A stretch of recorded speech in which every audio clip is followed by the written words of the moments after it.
Our next speaker, whom you will enjoy immensely, is Efrain Fuentes, and he has been with us in the LLI program since the very beginning. He gave us some enormously useful words of wisdom at the outset as to how to design the program, so you are all the beneficiaries of his wonderful wisdom and advice. He is someone who has had an amazing personal journey that he will tell you about that took him from modest beginnings to the upper ranks of one of America's iconic companies, the Walt Disney Company. I'll tell you about that. So he is a wonderfully successful professional, but he is an even better human being, as you will see. Efrain, thank you so much. It's a pleasure to have you. What an intro.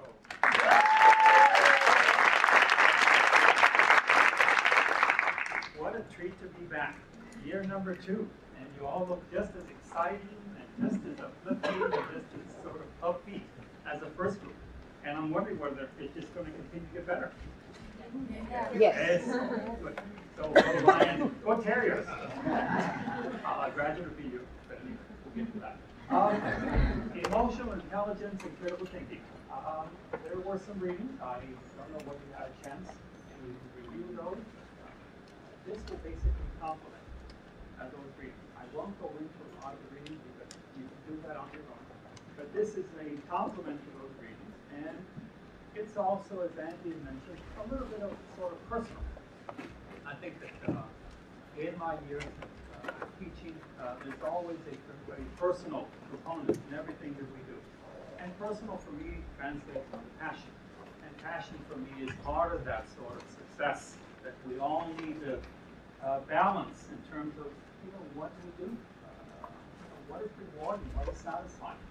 Anyway, let's get started. Again, I'm the director of Multicultural Program for the Walt Disney Company. It's not something that I sort of thought, yes, I want to be the director of Multicultural Program for the Walt Disney Company when I was at UC Irvine. It didn't necessarily happen that way. What I want today is to have a near-life experience. Not a near-death experience when you're being asked to come up here to do an elevator speech. That's you need to have that intensity. But anyway, I want to make it in your life experience.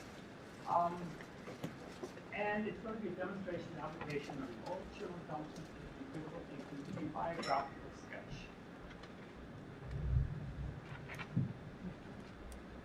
These subtle mouse it's called branding. I want to invite you to ask questions. It's okay to interrupt me. You don't need to say, oh, you have a random thought or a thought as I'm talking. Hey, explore. We'll explore some of the data, some of the information, some of the discussion that we'll be having. And I will try as much as possible to explain. Or certainly we can go back and forth to explain what you're listening to, what you're hearing, etc. And ultimately, think about it, TEA, thought, emotion, and action. Take action. You have the insight, you have the knowledge, you have the information, TEA. If you don't have the judgment to do something about it, it just sits there. You've been taking in a lot of information, a lot of data. What do you do with it? How do you now have the judgment to do something with that information? Whether it's a personal sort of challenge for you to maybe make some changes in yourself, etc. You've got the knowledge now, take action. Emotional intelligence, very quickly, it's perceiving emotions, reasoning with those emotions, understanding the emotions, and then managing the emotions. Now, again, people have been drawing a lot of parallel between intelligence and emotional intelligence. IQ versus EI or EQ, etc. Some of the greatest leaders, some of the greatest individuals, if they don't have that emotional sort of piece aligned with a lot of the other sort of knowledge, information, etc., it's all for naught. So keep in mind the balance that we're trying to strike. my own professional academic development started out at Cypress College. Anyone here from Southern California area? Anyone know Cypress College? Probably not. You do? Yeah.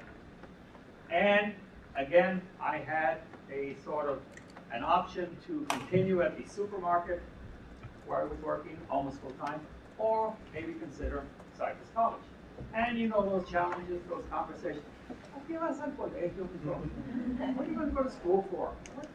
You're doing so well at your job. You know, you've got a union, they're paying you well, your boss treats you well.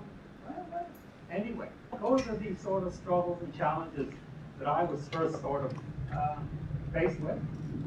And then after 2 years, AA at Cypress College, I decided to go to UC Irvine over in Southern California as well. Anti-use. Go anti-use. Go figure. Anyway, and then a very sort of interesting thing happened after I finished up my BA. A friend of mine says, "Hey, how about we go to Boston?" Boston? And I was 22, 23 years old. I finished up the diploma. And then I said, "What are you going to go to Boston?" He said, "I don't know." I said, "Sure, why not?"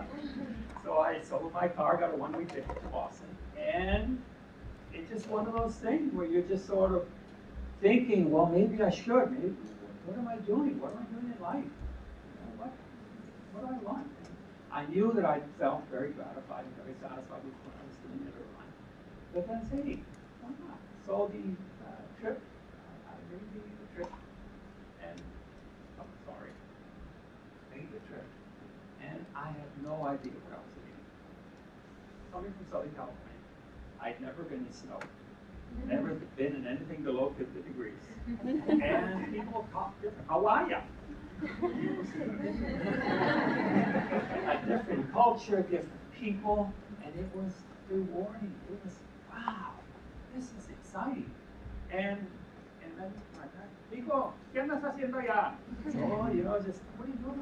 Oh, just, you know, going to school with Al, my buddy. ¿Y cómo les va? Yeah, good, you know, and you know, your parents are always wondering. They're texting me, they're calling. Wait, pero ¿qué estás haciendo? You know, why estás en la escuela? You know, after 5, 8 years, you're still in school. So again, you've got to sort of educate and inform your parents, your relatives, the people that love you, because they're going to grow along with you.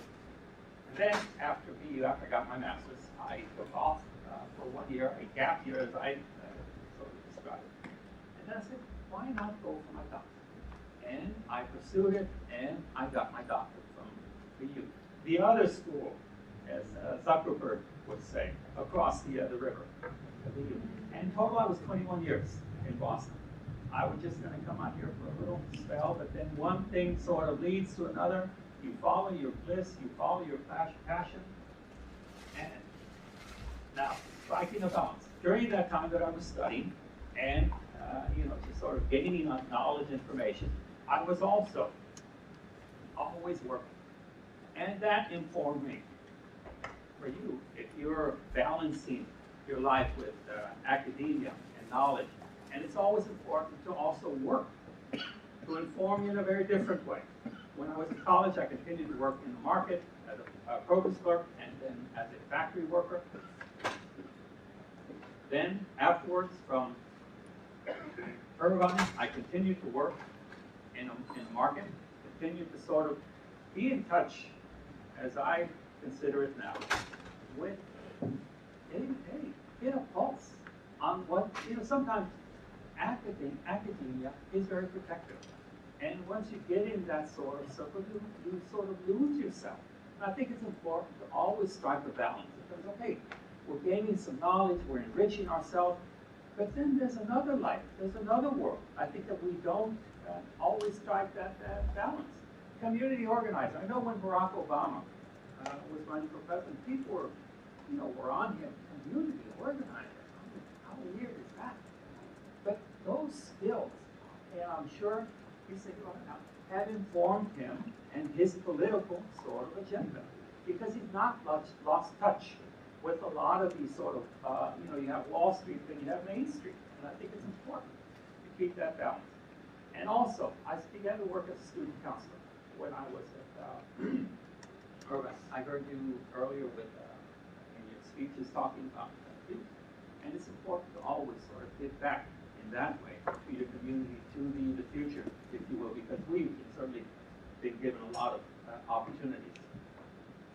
Then at BU, when I arrived in Boston,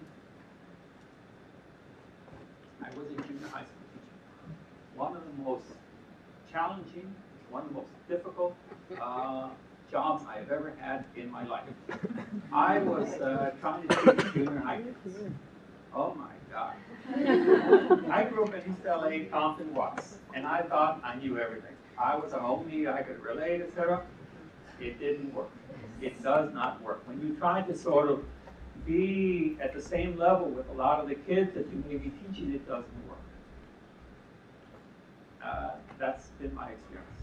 You have to have, in some ways, a differentiation, because we're talking, in some cases, major pathology with a lot of the kids in our school system, management issues, life issues, etc.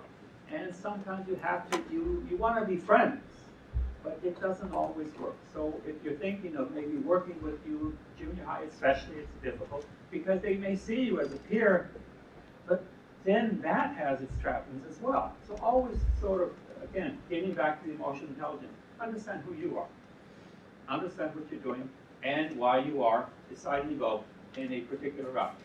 I decided that I could do more counseling than teaching. When I was teaching, the kids were not paying attention, they were off the wall, they were unable to focus, and most of my time with the kids were just one-on-one. Oye, Jose, ¿qué te pasa? The kids would come in, they would help me with some distress.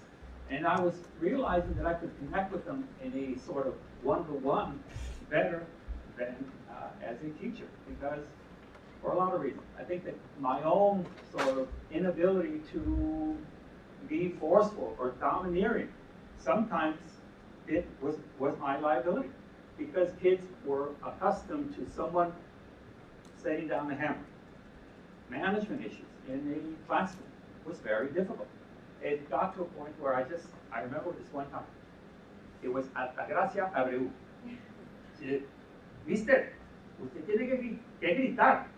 She said, Mister, you have to scream. Estos son animales. And she was talking about her classmates. She said, these are animals. I said, por favor, no, estos son animales. For her, she knew the cultural social norms of how they were accustomed to some people screaming at them, and I couldn't do it. And she said, no va a tener éxito si no les grita. Altagracia no puedo. So again, there was a real sort of difference in terms of my style, what I thought was important to educate, to inform, etc., to have a sort of open classroom decisions, etc. The kids couldn't get that because they were so sort of accustomed in a certain way of being taught. The system where you have rigidity, where you have structure, where you have you have a hard hand leading and directing. So anyway, it was a real eye-opener for me. Then I started getting into mental health counseling. That was when I began to say, hey, this is what I want to do. I want to get on into the field of mental health psychology, and I'm being a lot more successful. Again, it's understanding who you are. What is rewarding for you? What is satisfying for you? And on the other hand, what doesn't work for you? When you, I always use this analogy. When the alarm clock goes off, and you're there, and it goes off, and you say, "Oh shit!" It's a clear sign that maybe your day is not starting in the way that you would like. So keep that in mind in terms of your own professional development, your own professional career, etc. When you start that morning, are you invigorated? Are you pumped? Are you excited? Post-university, I was a program director for the Department of Mental Health here in Massachusetts, psychologist, family therapist, and college professor both at BU and then at the Mass School of Professional Psychology. And I began to really feel gratified and rewarded by where I was going to school. But it took time to really understand who I was. And as you will be doing the same. Hospital manager, director, human resources director. And the other piece that's important to you is your own personal identity development. Alondra Vega. Who's Alondra? What influenced me? Born in Los Angeles, my birth certificate says white. In East LA, back in the 50s, they did not have the Latino, Hispanic, black, it was just white or black. So on my birth certificate, it reads white. Okay. And then, when I got home, guess what? I was Mexican again. Your mom's Mexican, your dad's Mexican, so you must be Mexican. No? So again, that identity of the society and then the home is something that we struggle with, that we sometimes feel challenged by. Then you get to junior high, and then you've got all kinds of other identities that people tag on to you. You're a beaner, you're a stick, you're a Mexican, taco vendor, etc. You know, it happens, and it begins to form you. It begins to sort of inform you as well. You know, what is this taunting? What is this sort of back and forth? What's going on here? And then, during the sort of 60s, 70s, the Mexican-American movement was gaining momentum. And there was a group, it was called UMAS. Does anyone remember? I mean, you remember. Were you in UMAS or MedJap? Both. Okay. We all started out in UMAS. It was United Mexican-American Students. And then, really organizing. And then there was a radical shift to the word Chicano. And then again, it satisfied the phenomenon of being a U.S.-born individual, but still having roots and connections to Mexico. And Chicano was very much a sort of, we embraced it with such energy and such passion, in some way just compensating for the fact that we weren't recognized in many other ways. And then after the 70s, 80s, I sort of began to be more Hispanic, more Latino. Does anybody use the word Chicano? Rarely. Hardly. Not as much as it was before. Everybody was Chicano. Now it's interesting how the word has evolved. I was in the People Union area of Los Angeles, and Salvadorans are using the word Chicano to describe a hybrid, a little bit like the individuals, the fusion of culture, the fusion of identities. And now it's Efrain or just Dr. F. So identity, it's important. Say, okay, what do I feel? Who am I? Do I sort of connect to my nationalism, to my parents, etc.? Is that omnipresent? Is it fluid? Leadership identity development. Is there a continuum? I don't know. Is there a Latino leadership continuum? You're the second group. Maybe you should create one. Are you a Latino leader? Yes. Or just a leader? Or both? Okay. Try explaining that to the part. Why aren't you American? Why do you have to be a Latino leader? Aren't you born in the U.S.? These are going to be some of the challenges. These are going to be some of the issues. They may not be in your face. But when they ask you, Patricia, where are you from?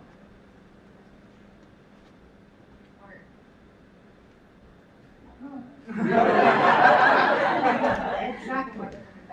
Yeah. Efrain, where are you from? Oh, from LA. Oh, sorry. Where are you really from? Where am I really from? LA? I was born in LA. Oh, no, that's not what I meant. What do people want to know? You know, where are you really from? Now, it could be expressed, it could be asked in a way that is not demeaning or not making you feel like you're not part of the U.S. Now, Latino leader. Does that sort of separate you? Does it include you? Do you want to be a Latino leader? Do you want to be a Latina leader? Is there a difference? I don't know. Do you want to make an important statement that Latinas, for the most part, in our Latino community, haven't been given a fair shake? Latino American leader or Colombian American leader? Salvador, Mexican, Colombian American. Do you feel an allegiance to your country? What sort of allegiance is that? And does that present a liability for you going forward? I just got back from the Inaleo conference in San Antonio. And Mayor Julian Castro. Anyone met Julian? I know Texas is in the house. Yes. Julian is considered a real sort of astro. He's a stellar, sort of a contender, if you will, for maybe the first Latino president. And I noticed one thing that was very clear from Julian this time around that I hadn't seen 5-8 years ago. Mentions America a lot more. What's good for Latinos is good for Americans. Why is that, folks?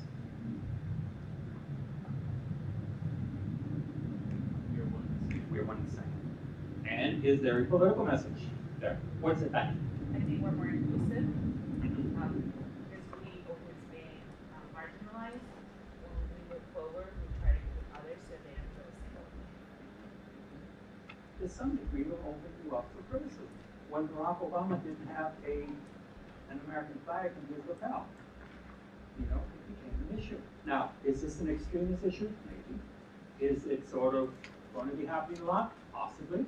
Now, you in your own development, leadership, identity development, you have to say, okay, Latino leader, maybe U.S. leader. Again, these are the things, these are the conundrums, the challenges that you face. What informs leadership identity development? Your ethnicity. Does it inform it? Or is it just neutral? Absolutely not. It will inform it, or someone will inform it for you. Your race, that is also a factor in terms of your identity development. Your IQ, your emotional intelligence, does that inform your leadership? Your birthplace. Does it matter that you were born in Racine, Wisconsin versus East LA? Maybe, possibly. And context situation. When I asked Patricia where she was from, and depending on the context, you may have a fluid identity because you begin to figure out what is this person asking? What do they want to know? They don't want to know necessarily my ethnicity or where I'm from where I hail, but more or less my background. And that's the bigger question. And sometimes it's very fluid. Now we have to ask ourselves, why don't we accept a fluid identity or a contextual identity when we are asked or when we are presenting, when we're in a leadership role? We may be all of the above. And that for me has worked. Yes? Would families fall under any category? Absolutely. You bet. What were you thinking about? Well, I mean, all of these factors, I would think family-wise, we family struggle, and we want to get back to them because there are independent sexual response. So we want to get back. How can we break by shoulders and can be? Yep. How can we make it by actions and other words? So that's why I was trying to say that. Yeah. No question. Again, you also have that sort of individualism versus family context. Sometimes in the U.S., it's always sort of, sort of pursuit of the individual. In many other cultures, it's not the case. You don't always think about the individual.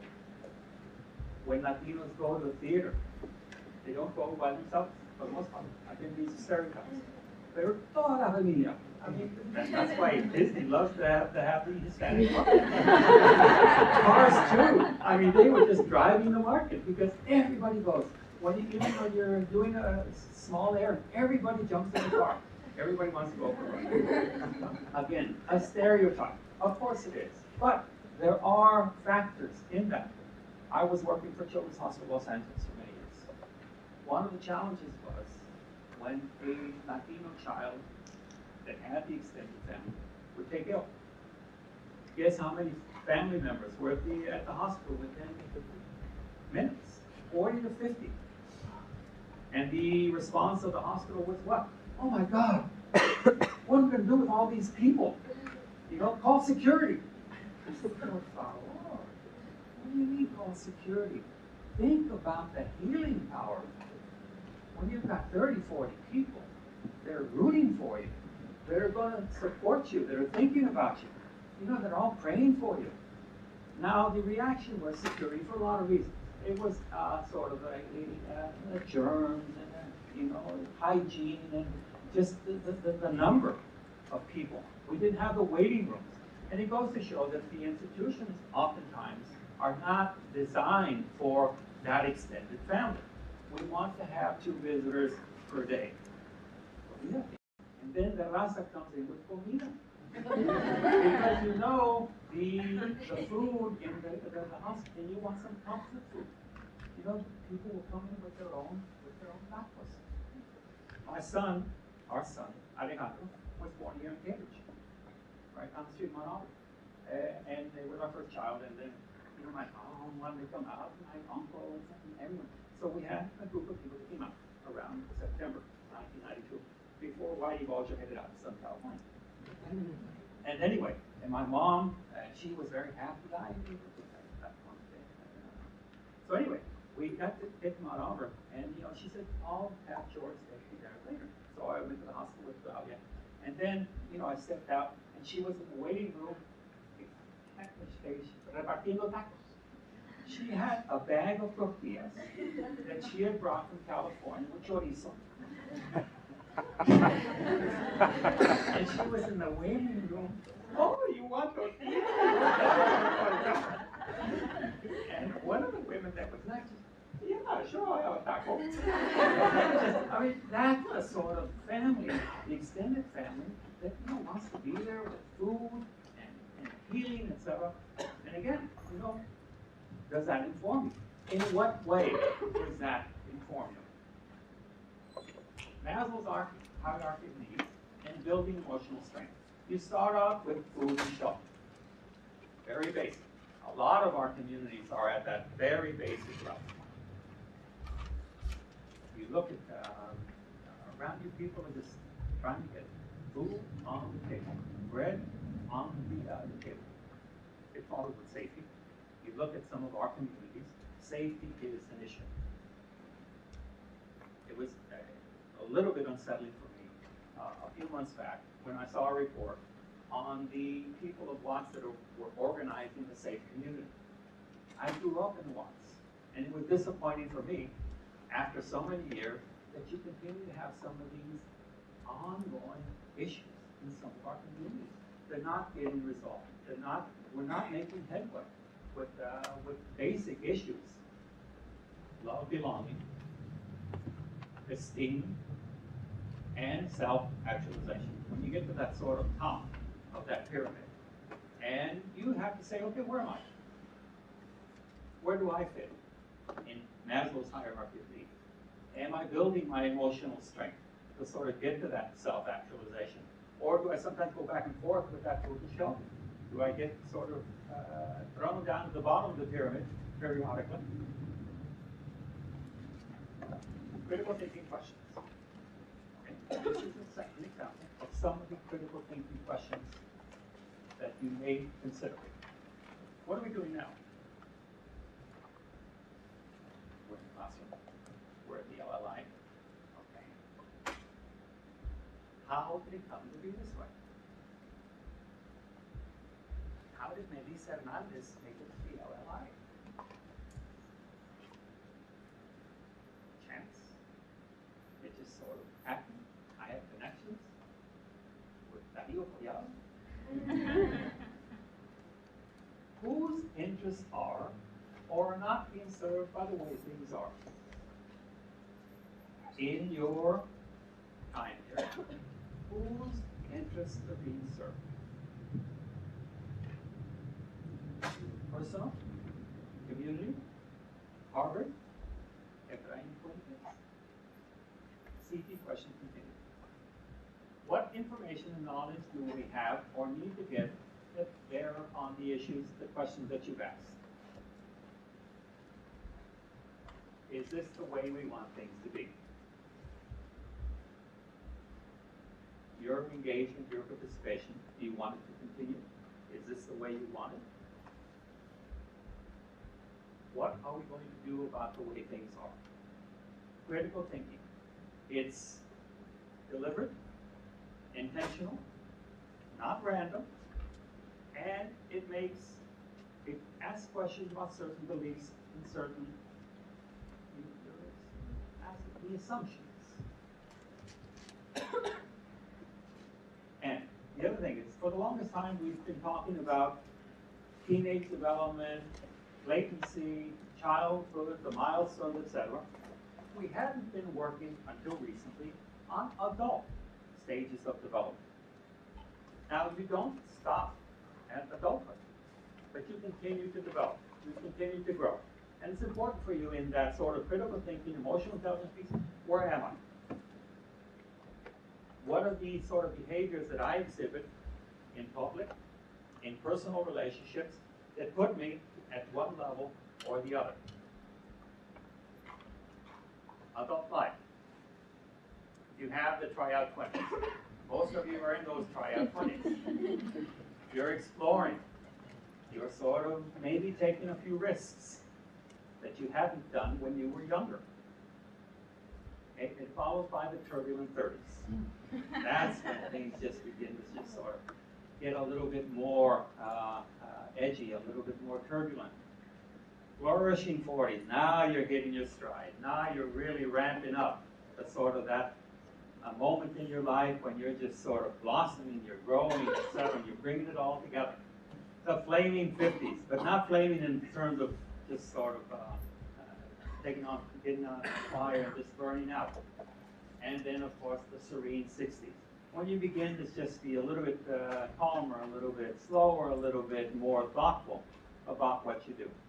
So again, these are the adult stages of life that you need to think about, okay, where do I fit? When you hit that 20, when you hit that 30, how does it feel? Am I satisfied with what I see? Life skills, no substitute for planning and organizing. No matter what you do, you have to plan and organize. You can be smart as anyone. If you don't have that planning and organizing, it will be for naught. Basic stuff, folks. And you can't imagine how many people don't. Again, the emotional intelligence. Don't follow the basics. Effective communications. The class that you had before, you've got to be quick. You've got to be able to express yourself in a way that's effective. And certainly, you may not be able, you have to be quick on your feet. Working hard. Many of our parents work hard. Now, they have been great role models for us because it is about working hard.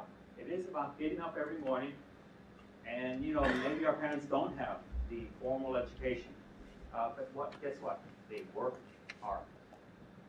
They're up at 7, 8 o'clock in the morning. They're on time. They're responsible, and those are the attributes. Those are the elements that are going to put you in a good way as well. I've not always been as the executive. Not always have people been wanting to hear what I have to say. It's not always been the case. But you have to sort of grow up to that, move up to that, develop into that. Follow your bliss, follow your passion, but always have a plan B.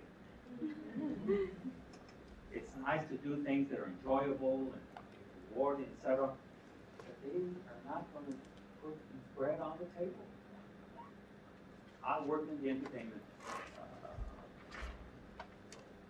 area, and I cannot tell you how many young folks have dreams of being actors. And guess what? Talented individuals. They can sing, they can dance, they can do a number of things. And they're following their bliss, they're following their passion, but guess what? They run up against the wall because it is so competitive. So think about that. in your pursuit of a job, career, etc. I mean, it's going to be, you're going to look for reward, you're going to look for bliss and passion, but that may not hit immediately. It may take a while before you get that in your life. Next step. Critical and creative thinking, application to practice. Okay, now we're going to move into another area. Creative thinking. Generative, non-judgmental, and expansive. You are generating this new ideas. Critical thinking is analytical, judgmental, and selective. When you're thinking critically, you are making choices. What I'd like you to do now, Ana, Rodriguez, Jana. Okay. I'm sorry. There's a quote. You take your seat. Hold on. There's a quote in your name. I'd like you to read it and then connect it back to your experience here. Okay, read it aloud.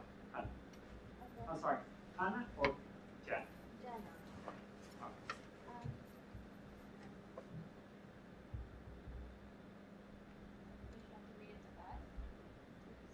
I'd like you to read it aloud. Read it aloud. Read it aloud and then connect it back to your experience with the LLI. Okay. Consistency has never been idle, but for me, instinctively, but always meaningful.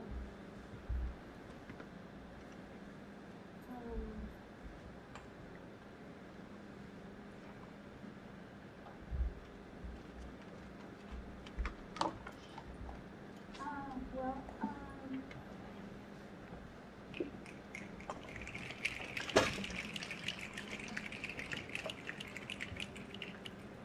it's kind of difficult to,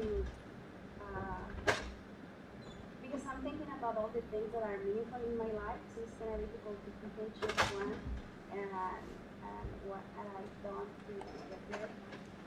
But I had shared with a couple of people here that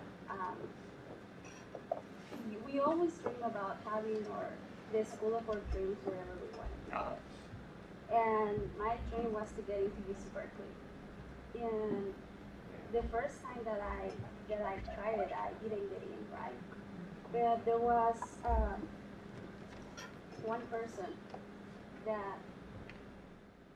one person that actually, after hearing now from my advisors at high school that I could not get in, I went to the community college to enroll, and for some reason, I remember this person that he was from Afghanistan, and it was the first time for me going to the community college, and he didn't have to be there, and he didn't have to help me, and he didn't have to enroll me and guide me and take me to the right person. That later on, that person assured me to get into the university and later on helped me to do other projects independently. So so it was pure coincidence that we run into each other. But it was really meaningful, and he had always. I will always remember it, and he had a huge impact in my life. Thank you.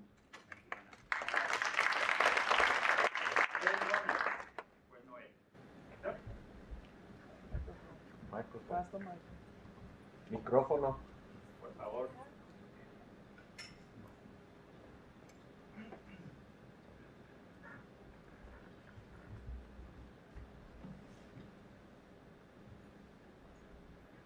If you could read it out, please.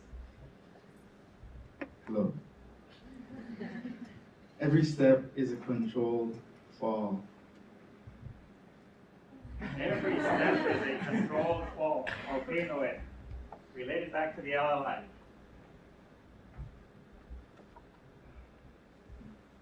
I have to think back to everything that happened that kind of brought me here. And I think it started with Belize's dream, which is every Belizean's dream is to come to the United States. Uh-huh. And So I had to make that decision like 4 years ago, and that was my first step. Like, I think the most difficult thing for me was applying for a student visa to come to the United States.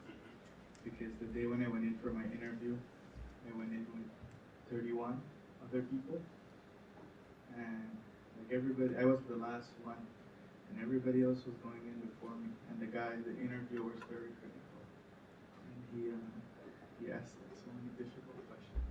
I can remember. And then I was only 16, 15 at that time, and my mom had to go in with me. And you know how mothers are. She was like, "Mijo," but she was talking to me in Creole, and the interviewer was like, "What are you saying to him?" Like, I want to hear it if it's that good.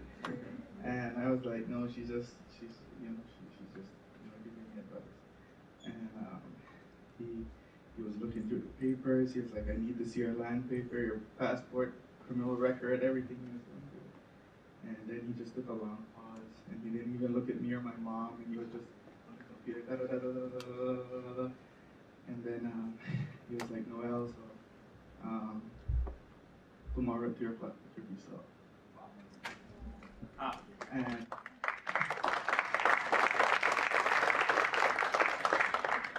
I think that this quote, really defines that story. That, that was a step, and I kind of thought that, I wouldn't have made it, but I was the 3 out of the 32 people that got a student visa that day.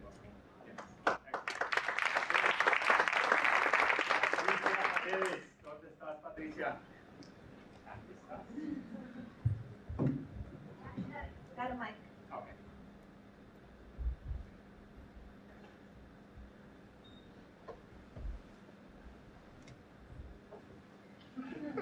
Uh-oh.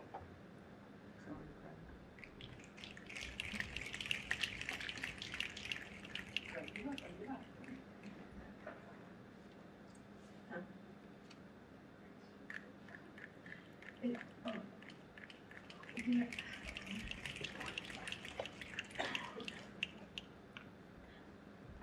It says you have your mother's love, and you earn your father's anonymous.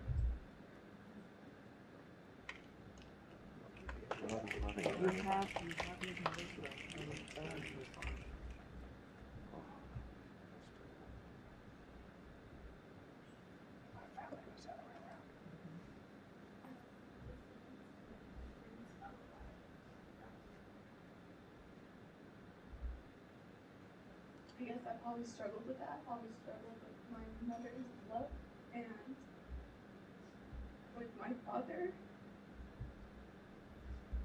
I did have my father's love, but he passed away when I was 16. So then I was where do I go from here? And so I'm here now, and so here you speak. He just reminds me so much of my dad, so about making eye contact with you so much because of that. And it's so ironic that that's coming because I always separate my father from my dad. My father from my mom, because my mom wasn't a very loving person, but I learned from Genovia that it's not that she's not loving. She was just like, she didn't know how to support. She was just in her survival mode. And so, thank you. And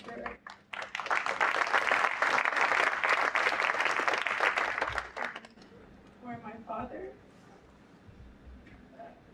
I felt at 16 that I had lost his love because he wasn't here. But being here, I feel him all the time. And I feel him in class, and I feel him with you guys, and I feel him with you.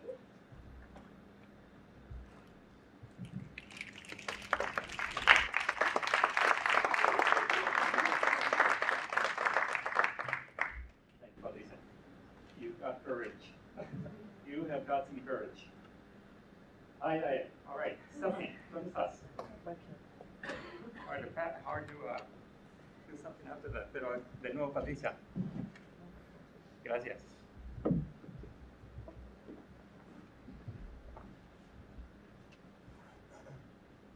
All right, Stephanie. Okay, mine says enjoy every sandwich. Enjoy every sandwich. All right. Now, and you've been eating well here at the LLI, right? Related back. Sometimes it's easy to not treasure the things that you have. I mean, you take things for granted, you know. Say you work a lot and, you know, I don't have the opportunity to have multiple jobs and let's say you waste your money and just valuing, you know, that we're given everything that we have here. Just, you know, our airplane ticket was paid, your food that we get here, everything, and you treasure that. And it's really significant because sometimes we don't remember that, let's say our families is struggling, our friends, or you see around like just outside of the block or anything and we forget that. We don't enjoy it, we just want more. And sometimes I got stuck in that. I wanted more and just wasted my money and wasted anything and we just don't look around. I always been a given person, like since I was little, I would just cross the street, say old lady and like wanted to get something like my whole life. But I got to the point and so busy and stressed out that I forgot that. And here I just remember that again. Wonderful, thank you. Laureano, ¿dónde estás? Laureano, all right. This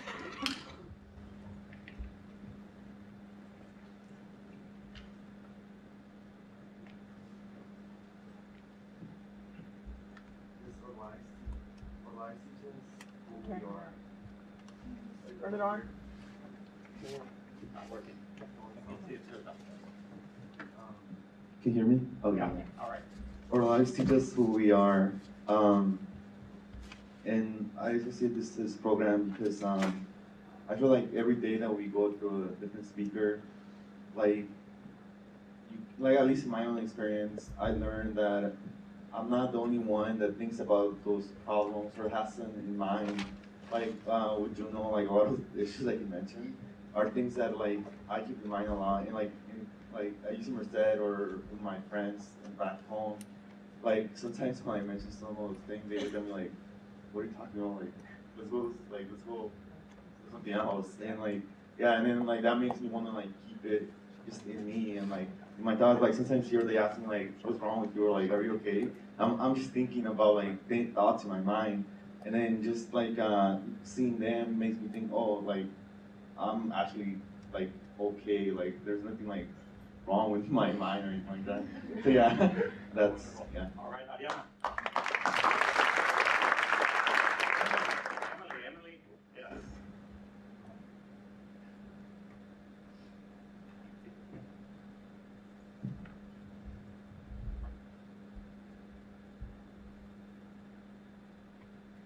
Unity and diversity should not be opposites.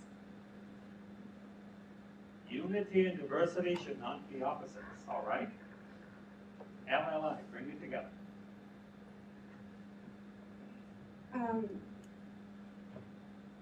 So when we were going back to our groups and developing our story of self, I tried to figure out like what was my main like root of motivation. And I remember like Dulce and Sylvia asking me like why, and I couldn't figure it out. And I kept digging deeper and deeper, and I realized that I had this misconception of a lack of identity because I always thought that people judged me.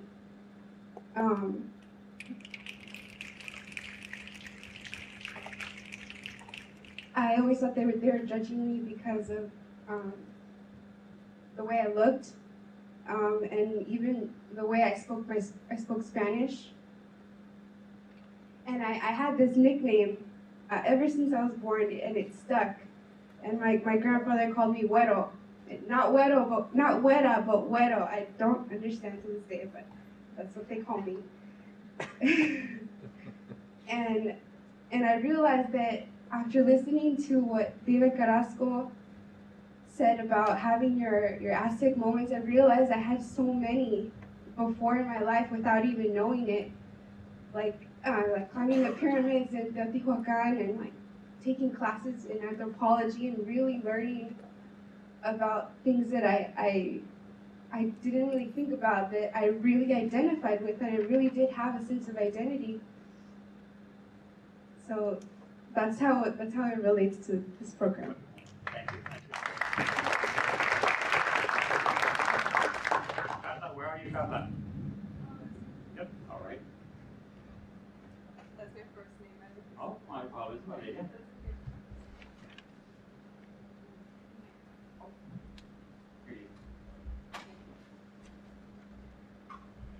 Nothing happens until something moves.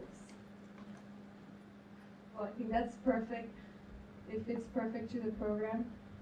Before coming, I had a lot of ideas of how I could change something, but you never really feel like, you always feel like, okay, after I graduate, I'll do something when I'm given the opportunity. And being here, I feel like if it's not today, it's never going to happen. You have to take action. Wonderful. All right. Maria Hernandez. Maria. Right, the mic. There's one here.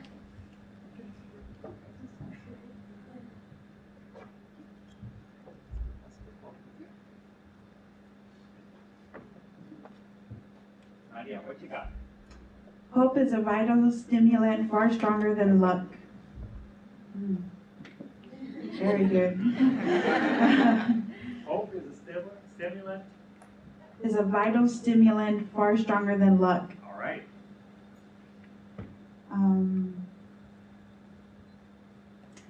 Well, just hearing from everyone's story, I mean, them telling us their personal stories, it's the struggles that they've gone through, but yet they still have that light in their eyes, like they're still not dead, they're still fighting every day for it. And that's not luck, that's actually, you're fighting. Luck is just a coincidence. Wonderful. Thank you. Sonia. Pero no pena. Sorry about that. I actually want to thank the staff from the LLI for putting the squiggly lines at the end. Even in Pen, all my professors call me Miss Peña, and it's like, no, it's Peña, so thank you. I am so sorry. No, it's okay, it's okay. No, it's my Aztec moment. I'm very passionate. All right. If you don't design your own plan, chances are you'll fall into someone else's plan. By Jim Rohn. Wow. Okay, I think, Kat, my mentor, and I yesterday were talking about, I don't know if you remember yesterday's panel, how one of the presenters said that every girl wants to be J-Lo, and she used to, every girl wants to be J-Lo, and how she thinks that's not like acceptable. And that brought me thinking like, well, what's wrong with being J-Lo? I mean, I have to say that I disagree with that comment, because maybe we're not into that kind of music or whatever, but we have to recognize that she's an entrepreneur. She has clothes, she has perfumes.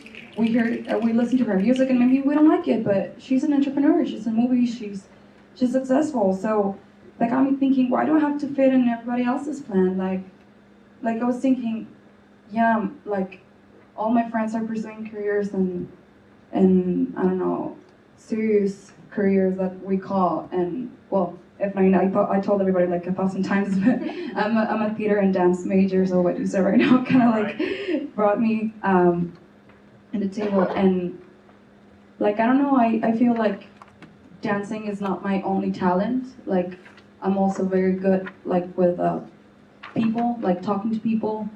I feel like people feel comfortable with me, so I don't know, like I don't have to fall in the dancer's path, just to, so to speak, and I don't have to fall in what all my friends are doing. So I don't know, I feel, what I was talking to Kat yesterday is that I'll design my own plan, like I can do something different, like I just have to keep looking. Robert Danzo.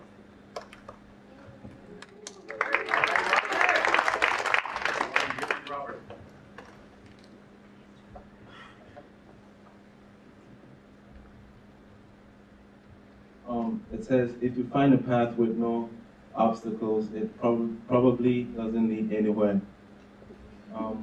If you find a path with no obstacles, it probably doesn't lead anywhere. All right, LLI, bring it back. Okay, throughout this program, I have found out that I have the chance to grow. As a young child, like I told my group, I didn't take so much opportunities, and I didn't feel like I was good enough for the things that were given to me. So those are like kind of obstacles in my life. And right now, I've seen those obstacles, I've become aware from the things that I've seen in my life, and I'm trying to overcome those by building myself, building my community, knowing more people who share that passion, and who want to move forward. So I think that relates to me and the program. Thank you.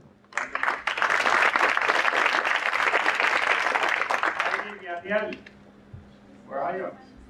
She'll be coming in about 20 minutes or so. She'll be. Okay. Erica Gaiton. Erica.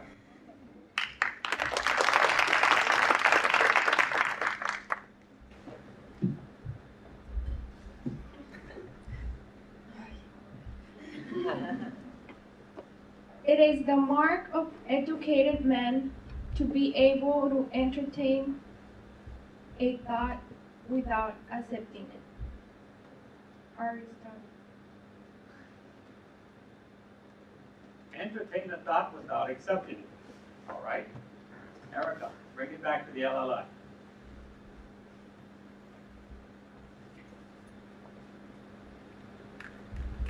I go.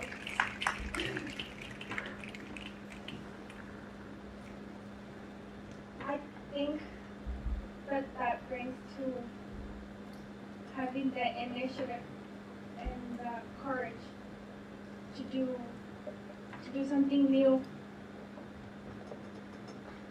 Like, as a daughter of an undocumented mother, working in construction, like being my mother and my father. When I heard about this program in Harvard, I didn't know if I was the right person to come, but after being here and learning about myself, I educated myself, and I think I can go back and educate my two brothers. Wonderful. Thank you. Ahora Méndez. All right. Here we go. Laura.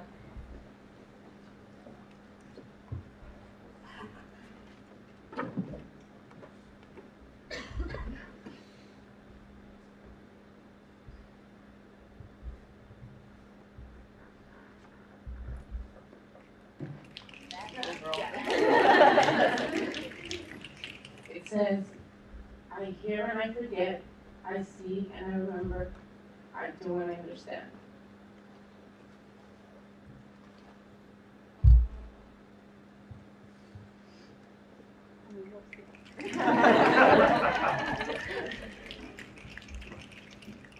My dad always tells me that I have to be at home, that there's no place in a woman outside the home. And I hear that, and I forget it. And I saw how he pushed my brother into leaving his career, his future. And that hurts him and it hurts me.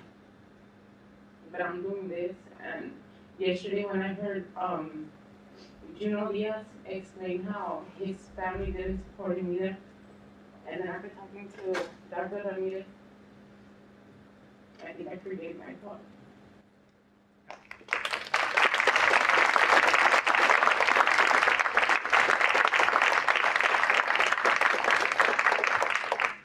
Thank you, Laura.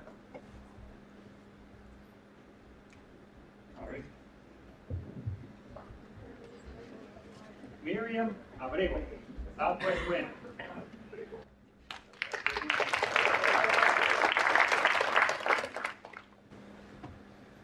I got a pretty easy one. I continue to learn. I found. I'm sorry, Rita. This was the artist for you at age 85, and he was asked, "Oiga, usted, after that, you at your age, what is the key? What is the sort of reason? How do you keep alive?" Aún aprendo. I continue to learn. At age 85, he was continuing to learn. So that's a piece. Period. Okay, I'm probably completely destroying yesterday's talk, but the physician that we saw, he said the obstacle or the biggest obstacle to new discovery is the illusion of knowledge, which pretty much says that we may think we know everything about something, but there's always something more to learn. And realizing that even though it says it in the textbook, or it says it in, an official says it, you can always question it. And I think that provides us a lot of... Yes. And that's what Chris recommends. Do not assume, do not accept the belief, do not accept it, always push further. Thank you so much. What? Go. Yep.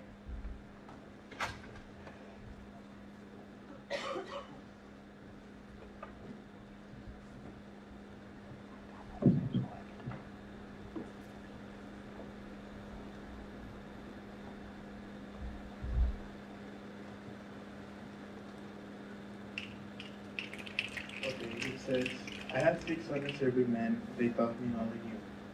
Their names are what, and why, and when, and how, when, and who. But Woodward gave them. Before coming here, I was always straining to success, looking to ace my tests. But I forgot something in the way. I didn't know who I was.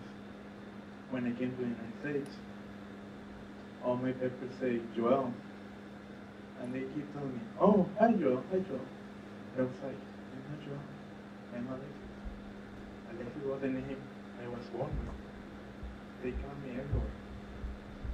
But I didn't appreciate that, and I just let it happen. When I was at SEIU, I was studying, but I still was trying to solve my Discord result. And just when I arrived here, and I went through the classes, and I looked deep in my history, I was like, I have value. I know who I am. I don't have to compare to anyone else. Bravo. I don't succeed in what everyone is succeeding. I can look at my mirror and see myself, and I can draw my own history with my own hand.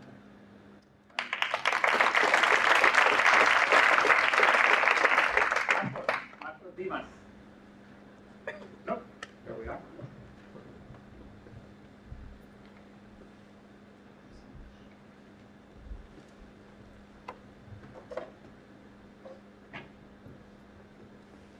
All right, Marcos, what you got?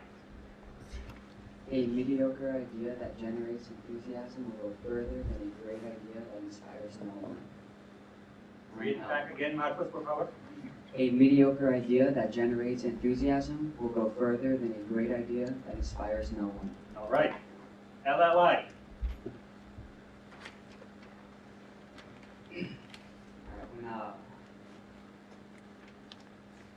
When I came here, when we were actually going through our story of self, us and now, and kind of coming up with an idea to help the community, I heard everyone's ideas in my group. They wanted to make a great change. They want to affect hundreds of people, middle school, high school, and college. But I had a smaller idea. I believed in the leadership MU group that we had, which only helped about, 30 students. I don't know who those students helped. But it was a mediocre idea compared to what everyone else wanted to do. But I felt that, oh wow, I'm shaking. Alright, I felt that if I can talk about it and discuss it and generate the enthusiasm that I believe it has, that I can give to people, it can not only inspire myself, but everyone else in my group and in Laredo. So that's All right.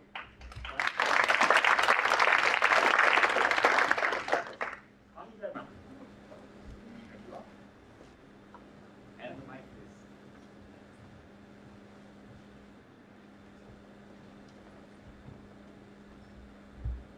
Okay, so I got success is getting dropped on your behind, getting up and doing it again without losing your enthusiasm. Wow, and it's anonymous. Okay, let's see. Okay, getting dropped on my behind, I've sure done that a lot of times. I am very outspoken here, but before I came here, I was actually kind of scared of talking in front of a bunch of people.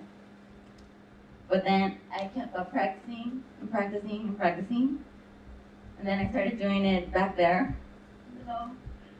But I did it with quite enthusiasm. Since I am in a small group, I'm very enthusiastic. And I was like, you know what, I can try this with more people. But not only here, I think I've done it before at my school by not getting good grades or what have you on tests. And I always not devalued myself, but felt a little less.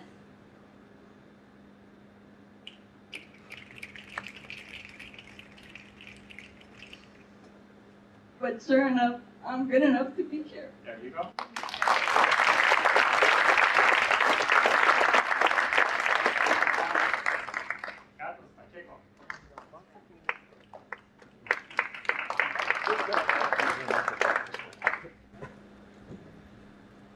Un hombre no envejece cuando se le arruga la piel, sino cuando se le arrugan los sueños y las esperanzas. All right. A man does not age when the skin is wrinkled, but ages when hope and Pero los sueños y las esperanzas. when his dreams and hopes are wrinkled. LLI.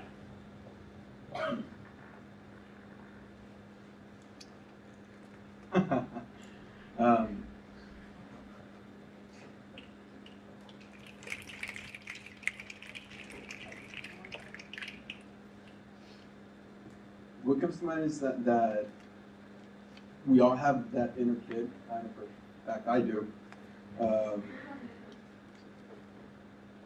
And let's see.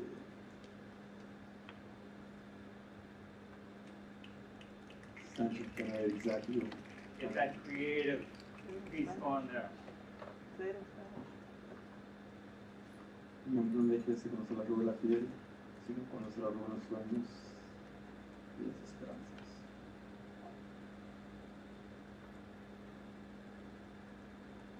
Well, something the way I can relate in a personal life is like I think about like my father.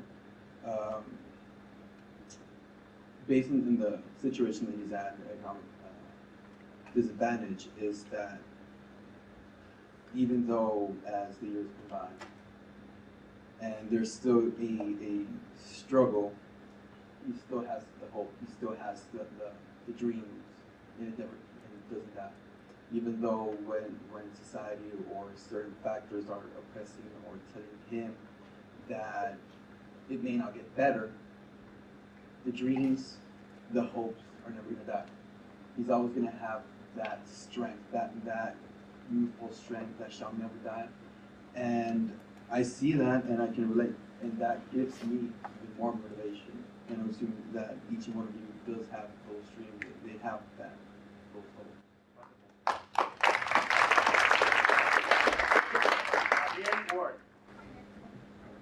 Kevin?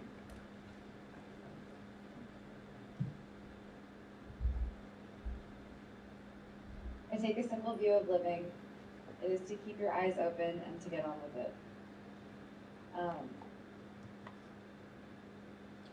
I mean, I guess that relates to what we're doing here is just kind of like for our group, for LMU, like we're trying to create this like initiative. It's more like a vision that we have, and we're not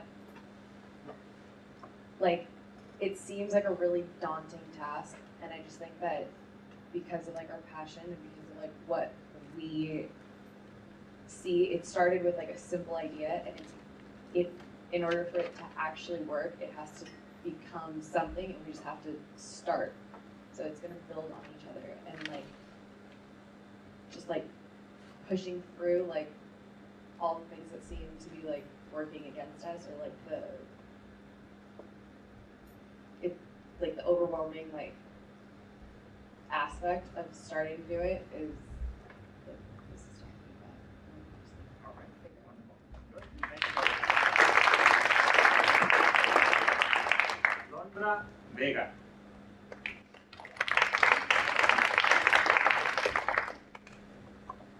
Any activity becomes creative when the doer cares about doing it right or doing it better, which is exactly like building up with what Gabby said, where it's an idea that grew in an hour to something big, like something that can become a legacy for us at Alameo and the kids that we want to help.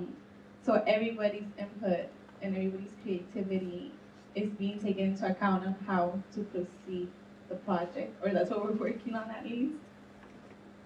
But I think that what drives us is that we want to do it right, and we have so much passion to help the community that it's getting better and better, and more ideas are coming to light.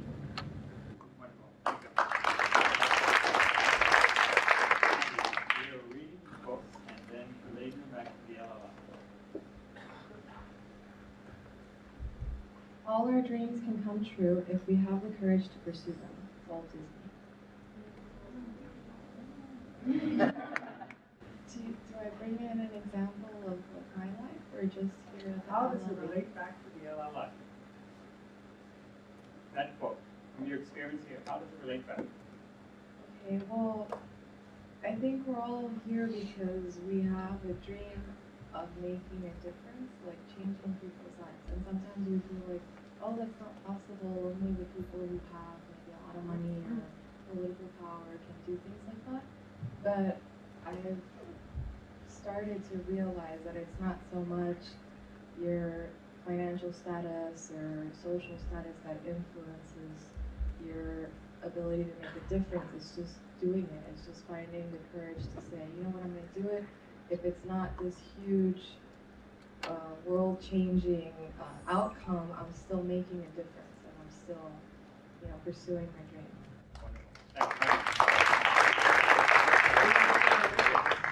Daisy Bernice.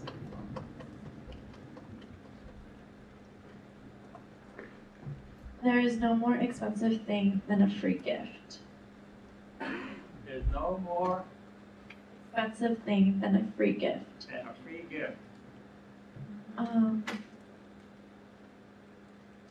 I guess I could take it from the advice that I've gotten here from the different presenters and everybody that the classes that we've taken.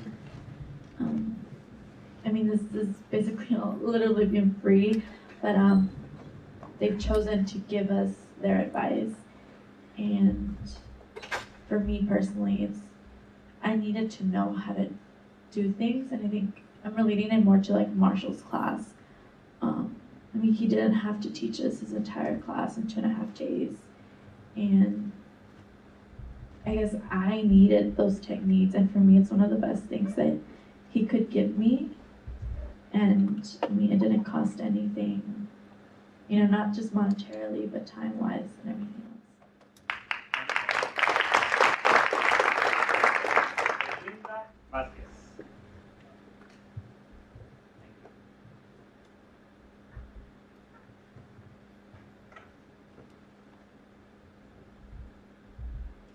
Do one thing and do it so well that people will return and bring their friends with them. This is LLI right here. Everything that we've been learning is how to lead and help others achieve their own goals. And I think that And it's said by Walt Disney, which is perfect because you aim the little people for the kids. You aim to help them so that as they grow, they aim to help the ones smaller than them. So that's how it applies. It's the fact that we're here at LLI trying to learn from other people who are older, more experienced, and wiser than us. And they're teaching us how to become them, or even better, for us to teach others how to become better too. Wonderful. Thank you.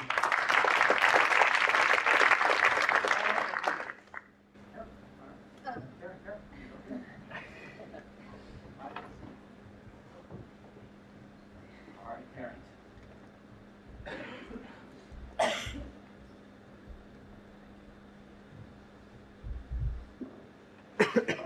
The long one. Being in politics is like being a football coach. You have to be smart enough to understand the game and dumb enough to think it's important. One more time, parents, please. Being in politics is like being a football coach.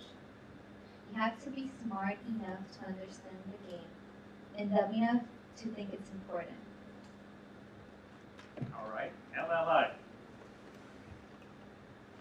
I think it relates to LLI and what we learned.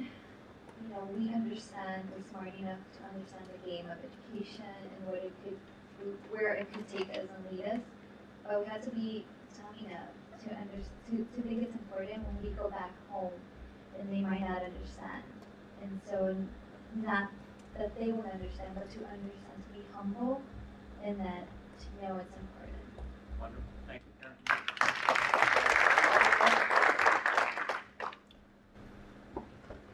Get the mic for him. All right, Robert. A trial is when a jury decides which side has the best set of lawyers. What do you think about that? A trial is? When a jury decides which side has the best set of lawyers. All right. By Mark Twain. Mark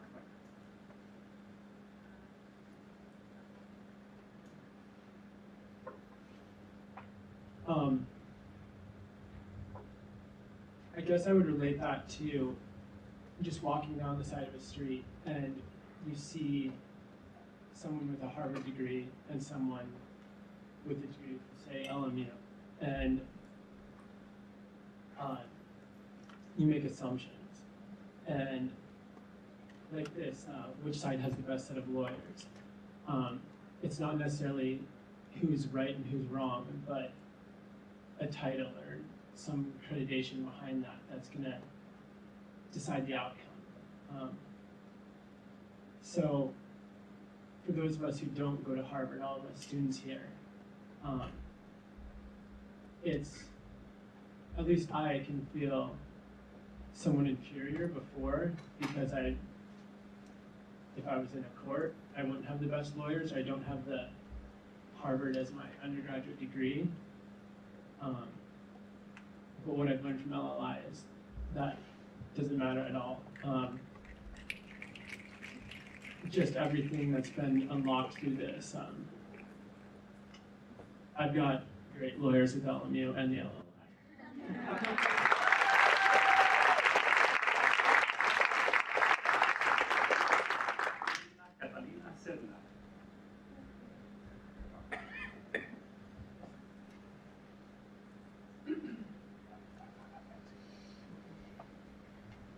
Power concedes nothing without a demand. Frederick Douglass.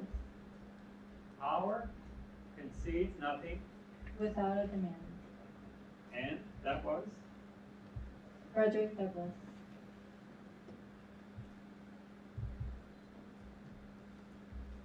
And what I think this means is that if we don't demand anything, if we don't stand up like this program has taught us to, then we won't have any power to change anything. And I think throughout this whole week, we've been learning how to become leaders and how to demand and how to, become powerful.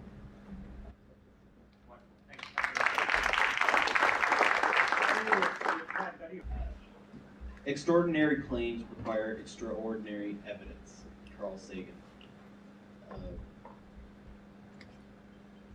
Just like anything, we've all come here with a mission. We've all come here with our goals.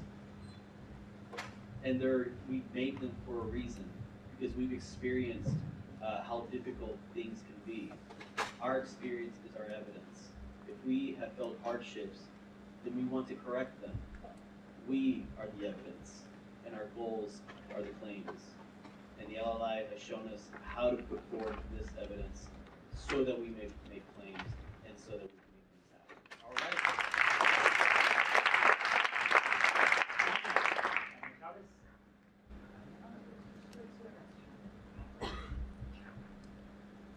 Chanel Baez.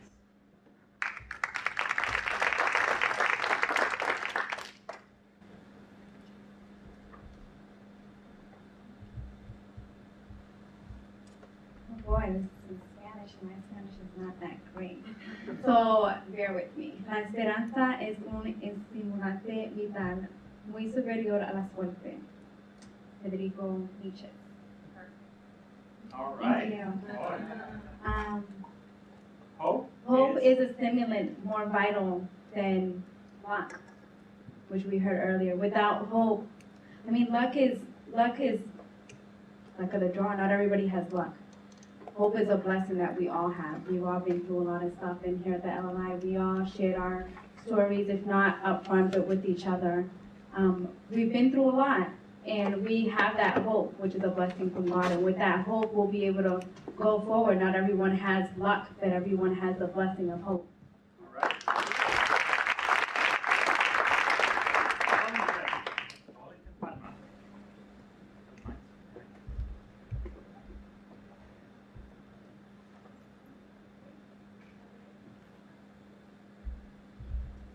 Says, you cannot get ahead while you are getting even, by Dick Army. I'm not sure if I'm saying that. It's a really We good. cannot get ahead while we are Getting even. getting even. That's a really good one. Basically, it relates to me, like as an individual, but also to this LI program, because I feel, and I think a lot of my colleagues here feel like we've been on this struggle of getting even with everybody that's keeping us down, or we felt through our lives that we've been getting, people have been getting in our way, so to speak. And through this program, not only have Latinos like yourself been in front of us, but Caucasians, people of different heritages been here in front of us.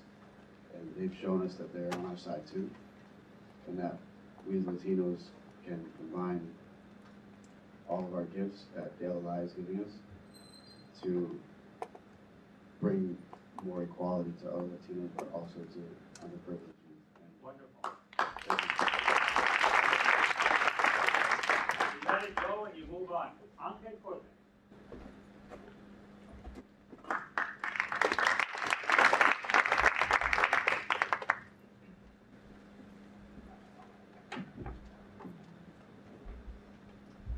If we cannot now end our differences, at least we can help make the world safe for diversity.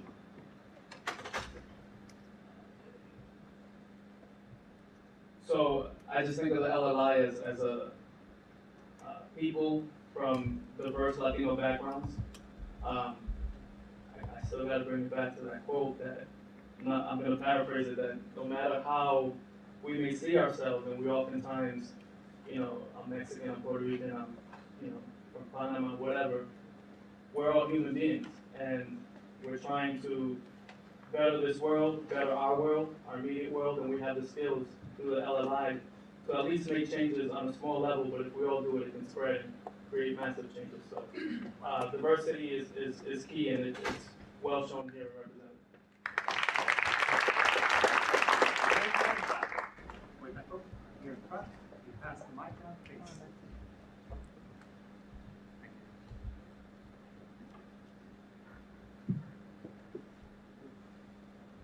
Memory is more indelible than ink. Sorry, man. A little bit louder. Memory is more indelible than ink. Memory is more indelible than ink. All right. Related back. I'm related to Eliseo. Everyone here is going to remember. Yes. Know you, talk to you. You're going to be there for me, like present and my future.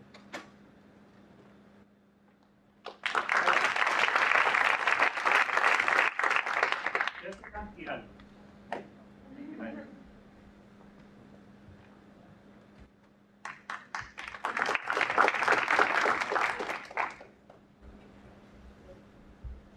Hello.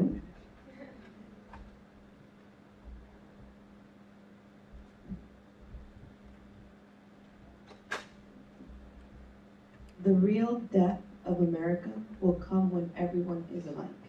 James T. Ellison.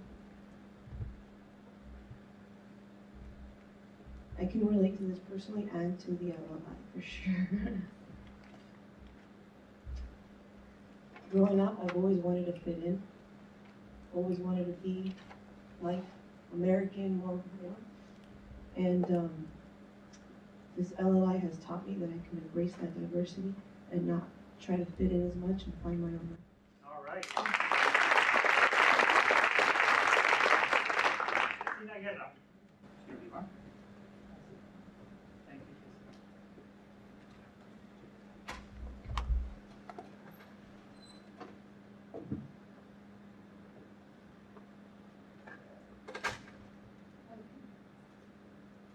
It says, "No man is above the law, and no man is below it," by Theodore Roosevelt.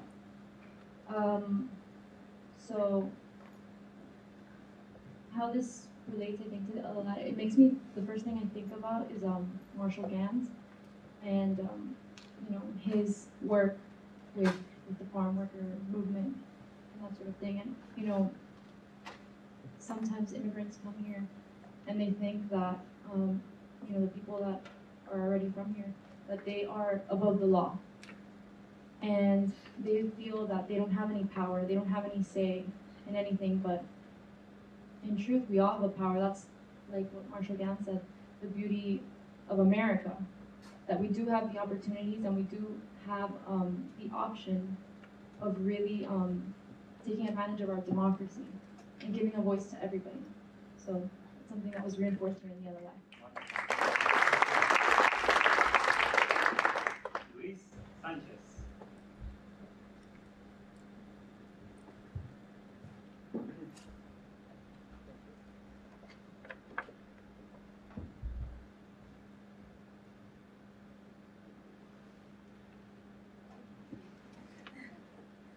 Okay,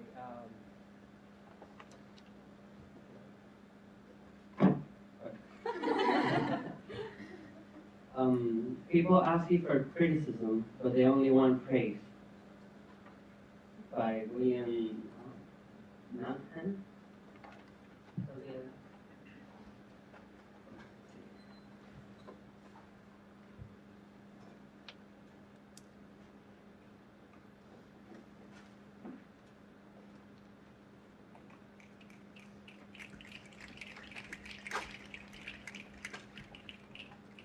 I think that for relating to my personal experience, like we all know we want to do something with our life. We have something great to do. That's why we always try to feed within the criticism, see the best ways, look for the normal pathways to get into what we want to do. I personally, I want to help people. I want to become a lawyer. I want to go to the foreign service field. And I always look criticism to try to look like what a person like that should look like. And you always want to get, in my case, I've gotten praises for behaving like that, behaving that way. Like I was talking with Natalie, which I guess has something to do with it. I I've been prayed, like, I've had people in my life telling me, you're good, you're gonna make it, you are gonna be someone. I've seen you, congratulations. But sometimes it's not the praise that I want, you know, because I behave a certain way and getting to the other life and to the story, sometimes you see yourself in the mirror and the reflection, it's real good, but it's not you. Wonderful, thank you.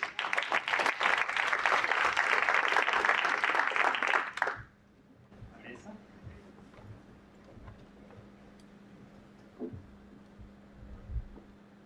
I gave my life to become the person I am right now.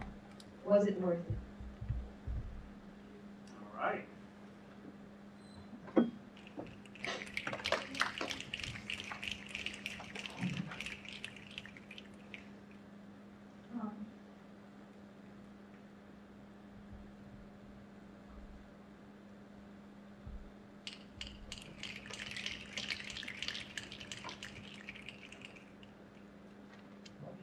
I'm gonna make it fast.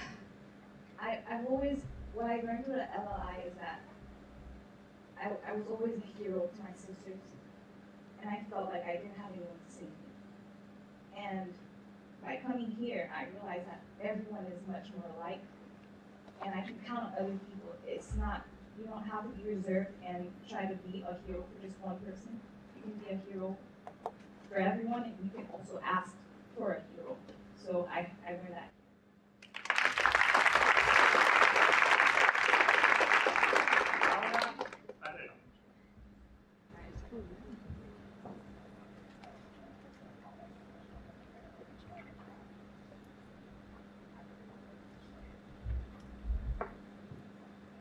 Okay.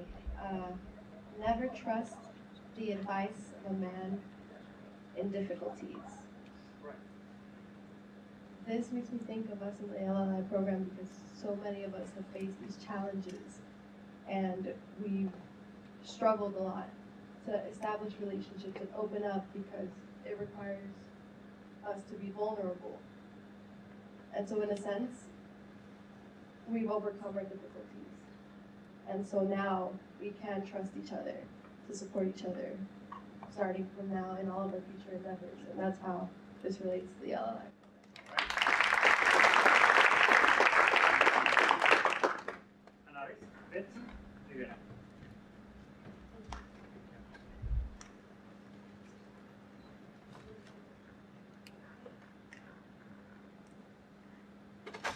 Here we go. Healthy families are our greatest resource.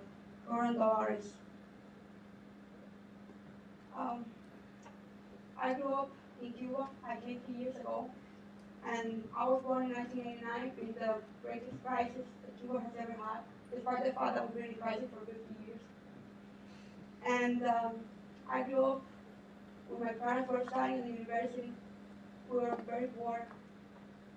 We almost ate rice and beans because we had no money to eat. Just how hard it was in terms of financial and in finance, but we were always healthy. We always had support. They always made me go to school. My father's a medical doctor, so they always taught me how to be healthy, not only in my body but in my mind. They always taught me that no matter what you go through, you can always be a good person. You can always give your support to others, and you can always inspire others. And that's something that I consider to be very healthy. Your mind is that you are contributing most to your health, including when you're sick. If your brain, if you are able to program your brain in a positive way to think, I'm not sick, I'm gonna get cured, you can even cure your cancer. And that's more powerful than anything. Wonderful. Thank you, Betsy.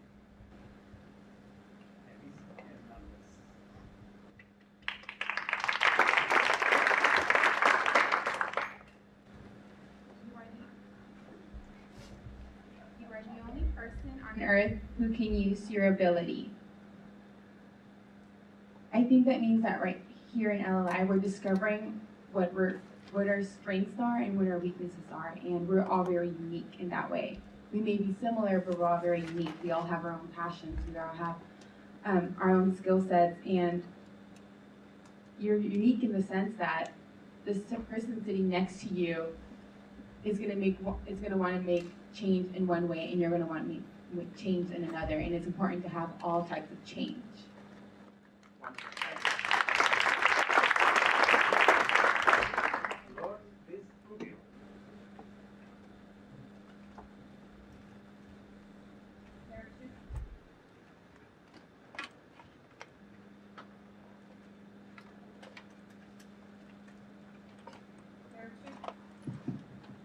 There are two good things in life, freedom of thought and freedom of action.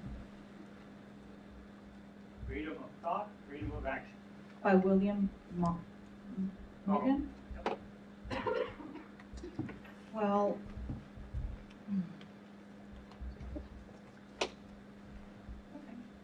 well, in a sense, I think it really relates to LLI because I guess it's shown us how the courage for you to take action in doing something that you wanted to do and never been able to do because of whatever reasons or obstacles that you've overcome in your life.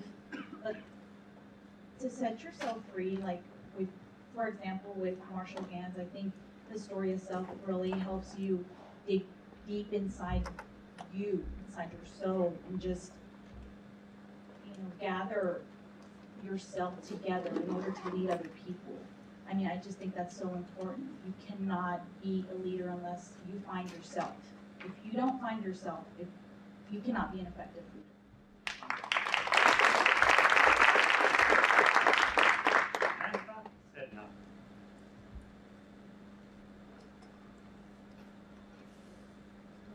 Sooner or later, those who win are those who think they can. I think all of us here have a purpose, have a destiny, have an answer, a problem that we're trying to answer, that we have the answer for. And I think what this program has ultimately been about is changing our mindsets. People in our lives who haven't encouraged us, who have told us no, and that's changing that mindset to believe that we can win and we can answer the question that's deep down on the inside of us.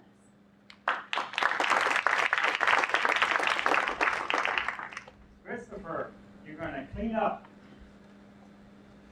Thank you.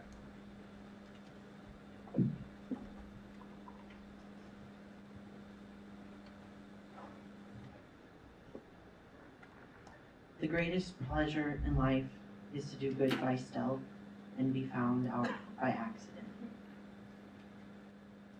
The way that I relate this to the LLI is all of us come here extremely accomplished.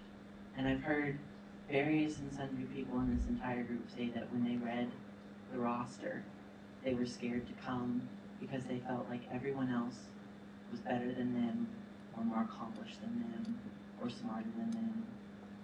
And it's funny because we've all been doing good in our communities, but flying under the radar.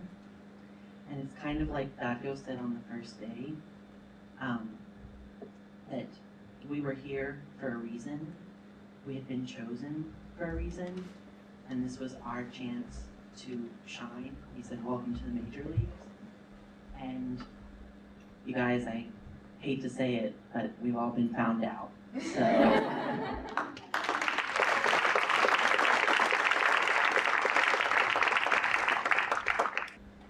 In the arena of human life, the honors and rewards fall to those who show their good qualities in action.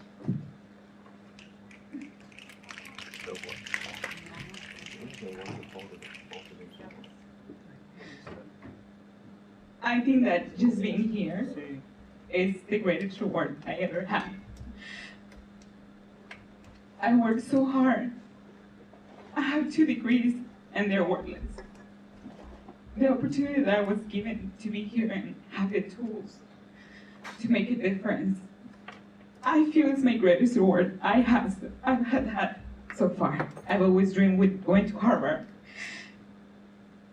And I didn't go to UT like I wanted to get my master's from.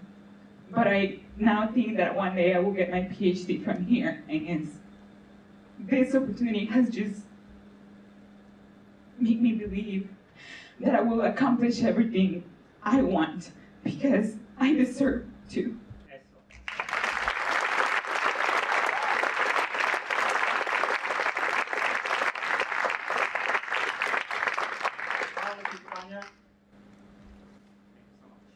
All right, folks.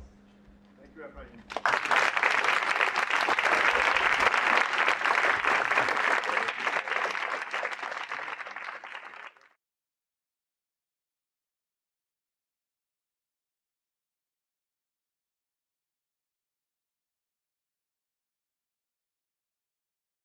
Our next speaker, who you will enjoy immensely, is Efrain Fuentes, and he has been with us in the LLI program since the very beginning.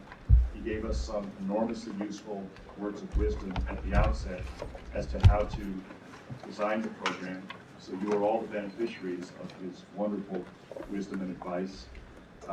He is someone who has had an amazing personal journey that he will tell you about that took him from modest beginnings to the upper ranks of one of America's iconic companies, the Walt Disney Company. I'll tell you about that. So he is a wonderfully successful professional, but he is an even better human being, as you will see. Efrain, thank you so much. It's a pleasure to have you. What an intro.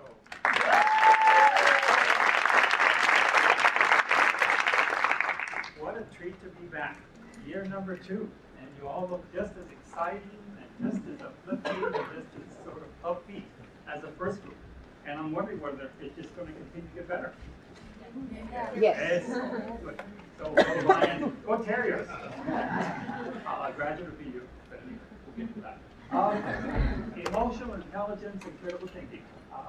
There were some readings. I don't know whether you had a chance to review those. This will basically complement those readings. I won't go into a lot of the readings because you can do that on your own. But this is a complement to those readings, and it's also, as Andy mentioned, a little bit of sort of personal. I think that in my years of teaching, there's always a personal component in everything that we do. And personal for me translates to passion. And passion for me is part of that sort of success that we all need to balance in terms of, what we do, what is rewarding, what is satisfying. Anyway, let's get started. Again, I'm the director of Multicultural Program for the Walt Disney Company. It's not something that reasoning with those emotions, understanding the emotions, and then managing the emotions. Now, again, people have been drawing a lot of parallel between intelligence and emotional intelligence. IQ versus EI or EQ, etc. Some of the greatest leaders, some of the greatest individuals, if they don't have that emotional sort of piece aligned with a lot of the other sort of knowledge, information, etc., it's all for naught. So keep in mind the balance that we're trying to strike. My own professional academic development started out at Cypress College. Anyone here from Southern California area? Anyone know Cypress College? Probably not. You do? Yeah. And again, I had a sort of an option to continue at the supermarket where I was working almost full time, or maybe consider Cypress College. And you know those challenges, those conversations. What are you going to go to school for? You're doing so well at your job. You've got a union, they're paying you well, your boss treats you well. Well, anyway, those are the sort of struggles and challenges that I was first sort of faced with. And then after 2 years, AA at Cypress College, I decided to go to UC Irvine over in Southern California as well.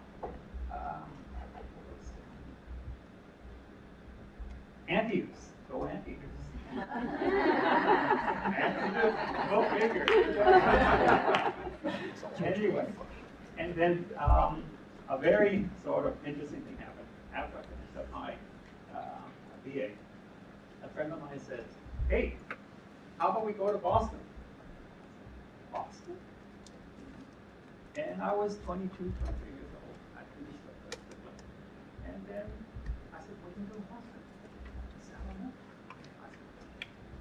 why not?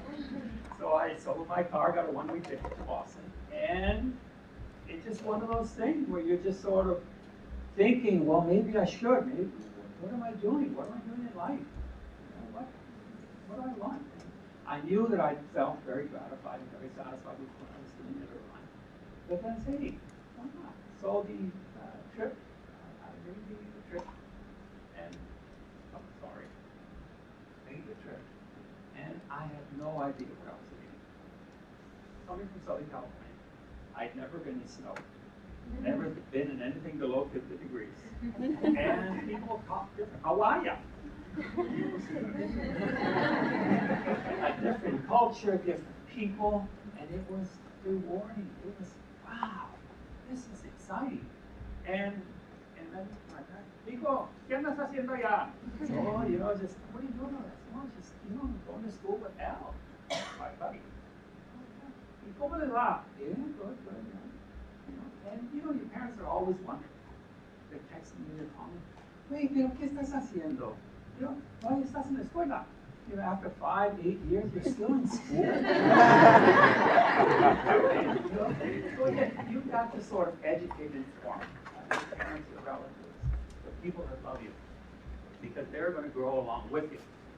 And then after BU, after I got my master's, I took off for 1 year, a gap year, as I sort of described it. And then I said, why not go for my doctorate? And I pursued it, and I got my doctorate from BU. The other school, as Zuckerberg would say, across the river. And in total, I was 21 years in Boston. I was just going to come out here for a little spell, but then one thing sort of leads to another. You follow your bliss, you follow your passion. And now, striking a balance. During that time that I was studying and, you know, just sort of gaining on knowledge, information, I was also always working. And that informed me. For you, if you're balancing your life with academia and knowledge, and it's always important to also work, to inform you in a very different way. When I was in college, I continued to work in the market as a produce clerk and then as a factory worker. Then afterwards, from Irvine, I continued to work in the market, continued to sort of be in touch, as I consider it now, with day-to-day, get a pulse on what, you know, sometimes academia is very protective. And once you get in that sort of circle, you sort of lose yourself.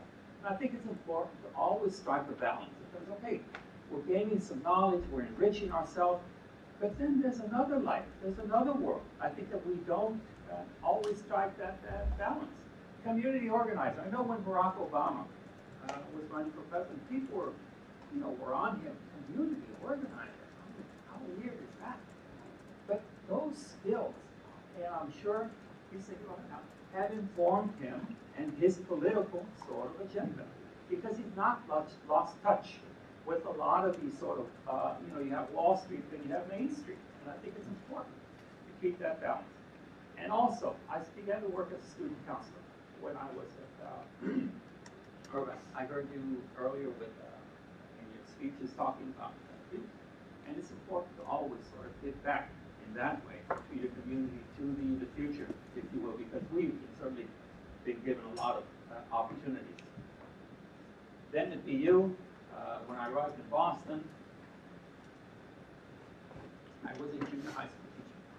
One of the most challenging, one of the most difficult jobs I have ever had in my life. I was trying to teach junior high kids. Oh my God. I grew up in East LA, Compton, Watts, and I thought I knew everything. I was a homie, I could relate, etc. It didn't work. It does not work. When you try to sort of be, I sort of thought, yes, I want to be the director of Multicultural Program for Walt Disney when I was at UC Irvine. It didn't necessarily happen that way. What I want today is to have a near-life experience. Not a near-death experience when you're being asked to come up here to do an elevator speech. That's my You need to have that intention. But anyway, I want to make it, we want to be in your life experience. And it's going to be a demonstration and application of multicultural intelligence and critical thinking, a biographical sketch. He's subtle, mousy. It's called branding. I want to invite you to ask questions. It's okay to interrupt me. You don't need to say, oh, you have a random thought or a thought that is on top of the table. Explore. We'll explore some of the data, some of the information, some of the discussion that we'll be having. And I will try as much as possible to explain. Or certainly we can go back and forth to explain what you're listening to, what you're hearing, etc. And ultimately, think about it, TEA, thought, emotion, and action. Take action. You have the insight, you have the knowledge, you have the information, TK. If you don't have the judgment to do something about it, it just sits there. You've been taking in a lot of information, a lot of data. What do you do with it? How do you now have the judgment to do something with that information?